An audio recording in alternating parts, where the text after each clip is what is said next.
그동안 우리는 여호수아를 살펴보았습니다. 구약의 역사서는 여호수아, 사사기, 그리고 사사시대의 한 여인의 이야기였던 룻기, 그리고 오늘부터 살펴보는 사무엘 상하, 열왕기 상하, 역대 상하, 그리고 에스라, 느헤미야, 에스더까지 해서 역사서가 끝이 납니다. 그 중에 우리는 지금 사무엘 상하를 살펴보려고 합니다.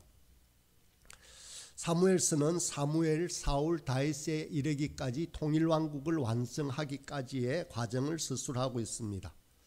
그런데 사무엘서 전체를 본다면 가장 큰 비중을 차지하고 중요한 인물은 바로 다윗입니다.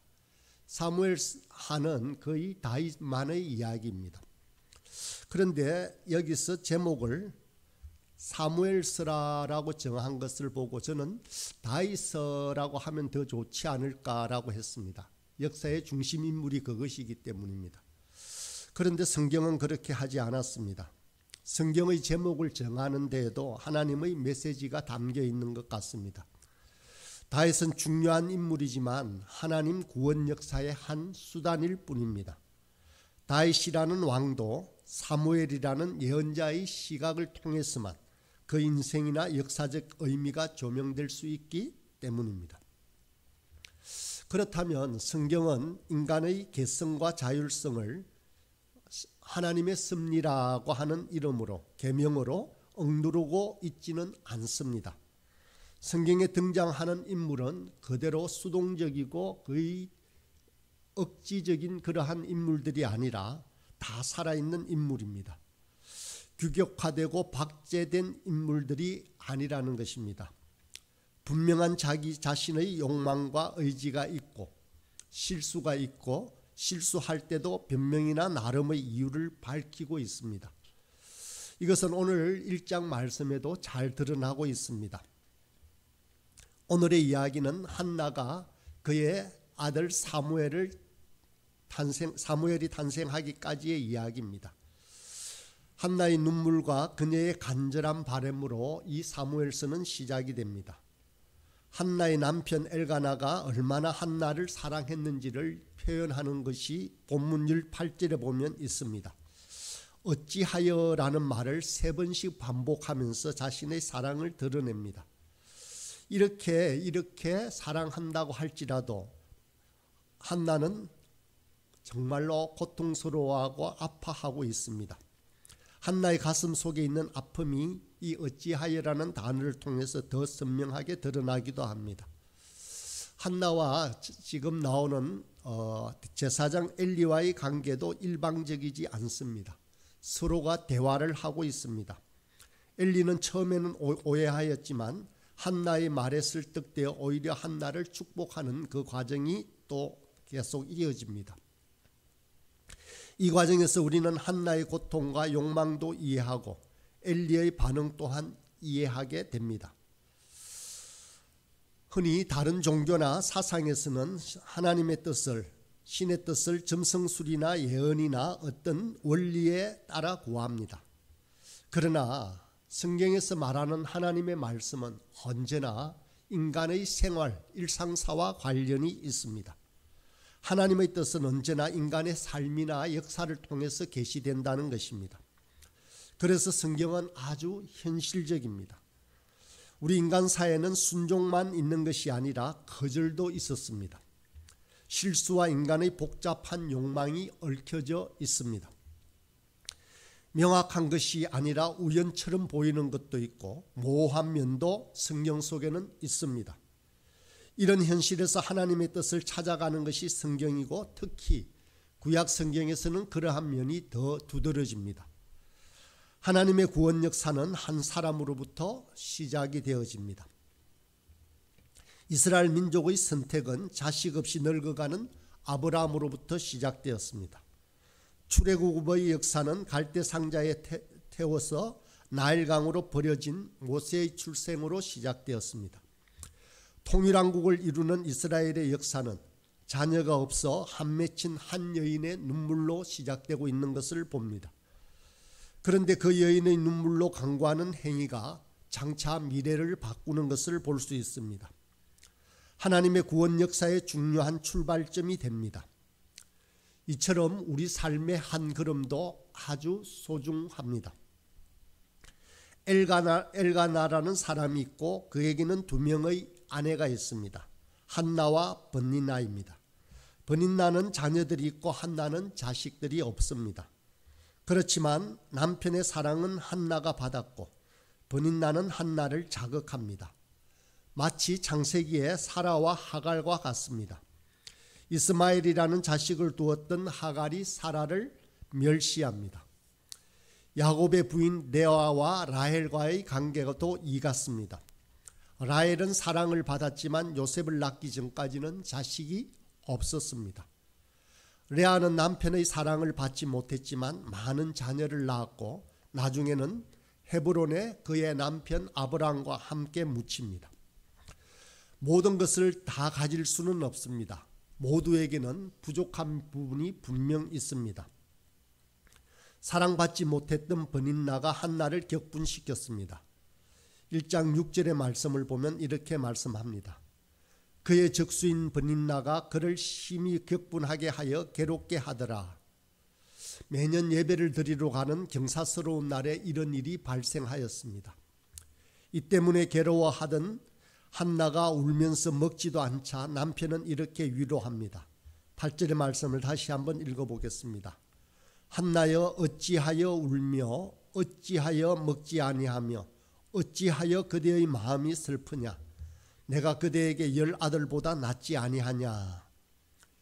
이로보아 그의 남편 엘가나는 아주 착한 사람이었던 것 같습니다. 자식이 없는 한나를 더 불쌍히 여겼습니다. 남편의 이 사랑이라면 참을만 했을 텐데도 한나는 그러지 못합니다. 남편이 채워줄 수 없는 여자로서 해야 될 일이 있었기 때문입니다. 그것은 바로 생명의 잉태입니다. 고대 사회에서는 여성이 자식을 낳는 일은 아주 중요했습니다. 성경에서 하나님의 부름을 받았던 사람들은 생명의 탄생을 위해 눈물 흘리고 고투했습니다. 아브라함의 아내 사라가 그랬고 이삭의 아내 리브가가 그랬습니다.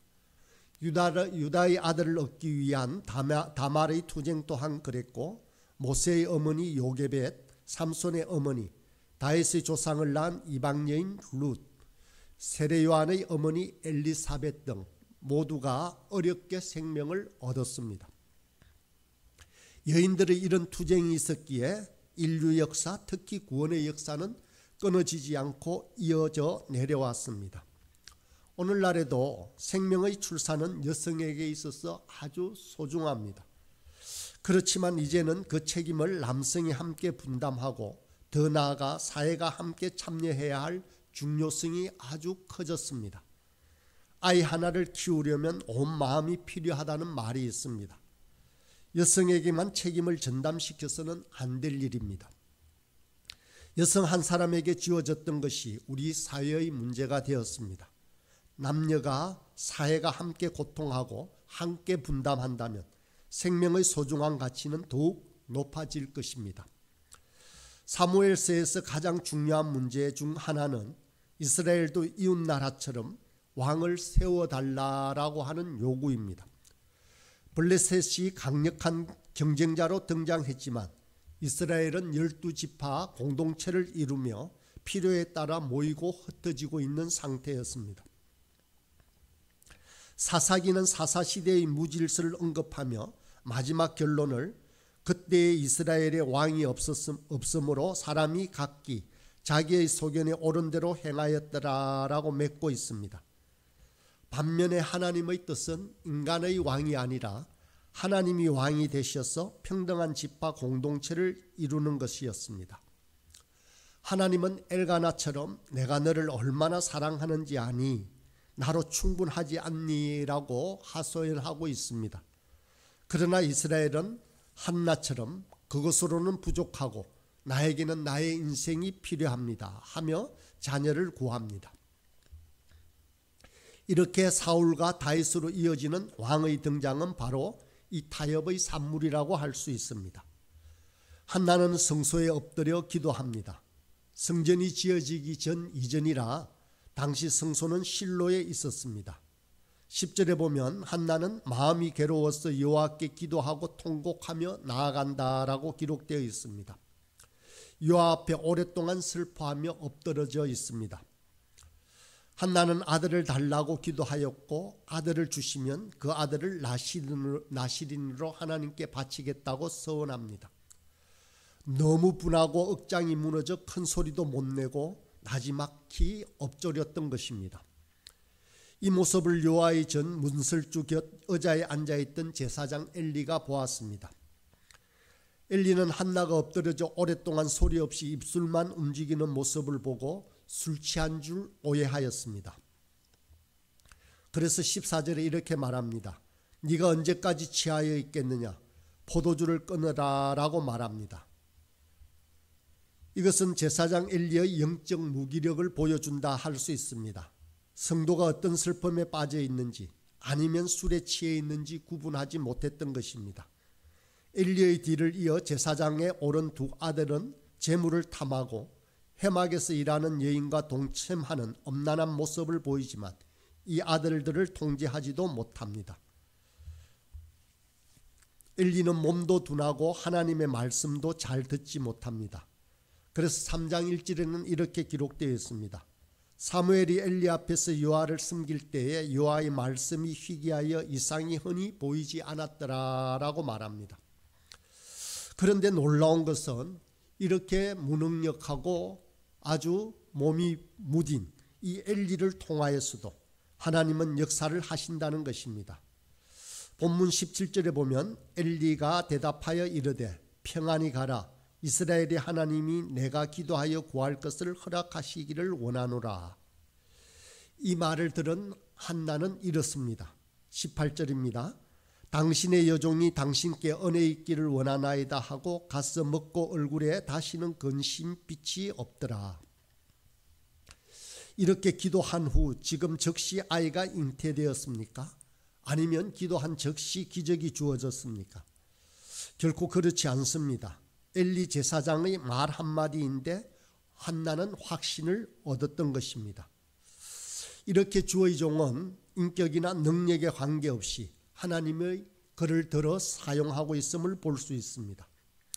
하나님께서 하신다면 돌멩이라도 낙이라도 그것을 통해서 하나님은 자신의 말씀을 주고 계십니다. 더구나 우리는 만인이 다 제사장이라는 신앙을 가지고 있지 않습니까? 그렇다면 하나님은 분명히 우리를 통해서 또 우리에게 직접 말씀을 들려주십니다. 이런 문제를 놓고 교회사에서 한 논쟁이 있었습니다. 세례 논쟁이었습니다.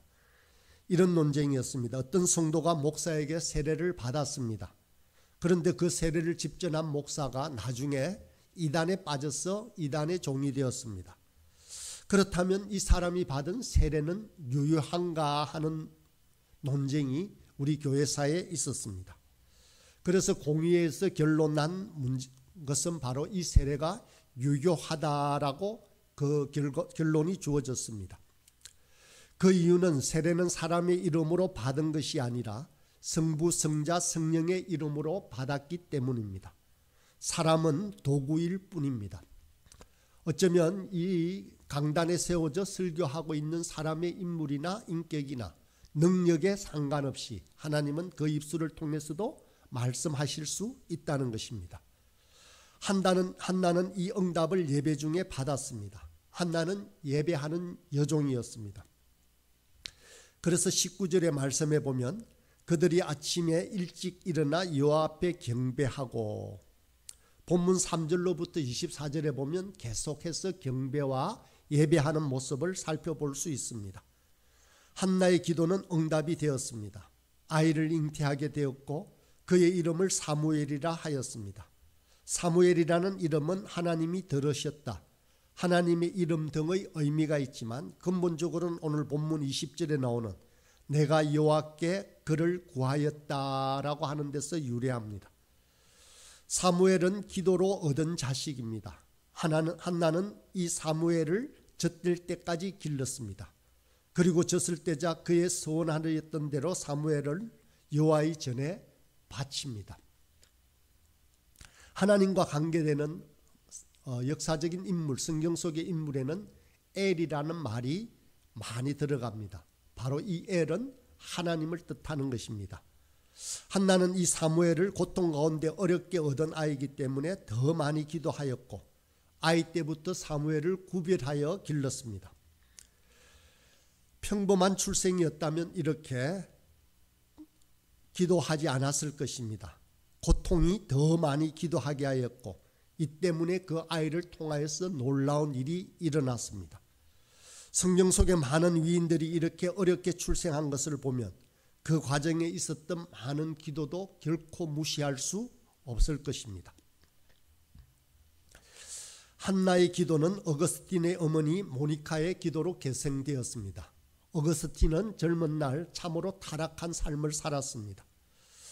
사생아를 낳기도 하고 이단이었던 마니교에 취하기도 하였습니다.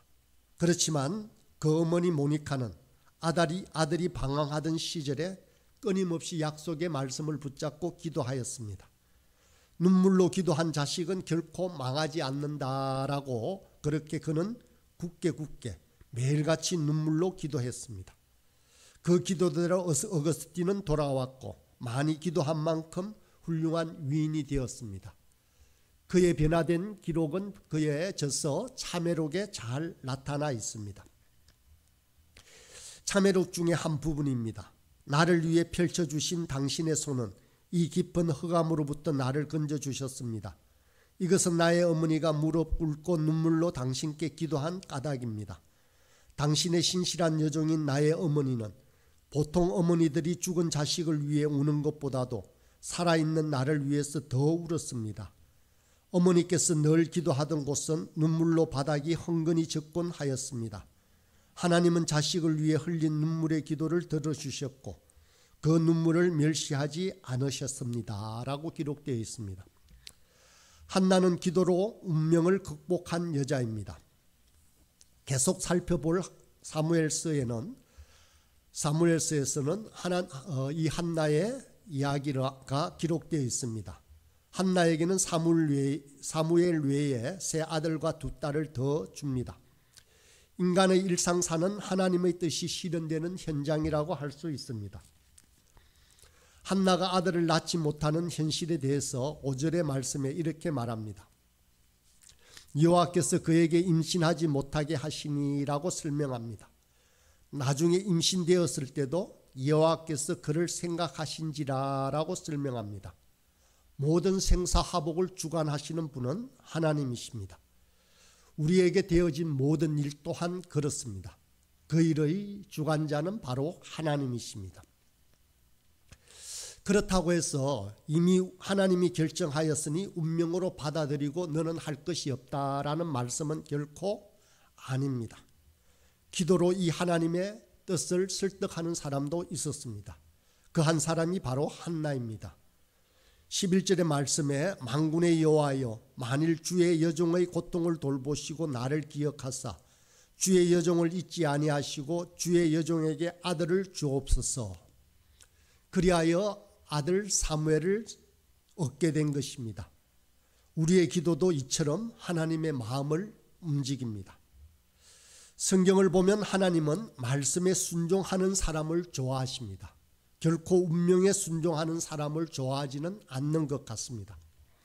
하나님은 우리의 간절함에 응답하시는 분이십니다. 우리의 기도에 따라 미래를 바꾸시는 분이십니다. 인간을 돌아보며 하나님의 작품을 써내려가시는 분이십니다. 이 말씀을 기억하며 오늘 하루도 하나님을 찬양하고 우리에게 이런 인생을 허락하신 하나님께 감사하는 귀한 날이 되길 간절히 소망합니다.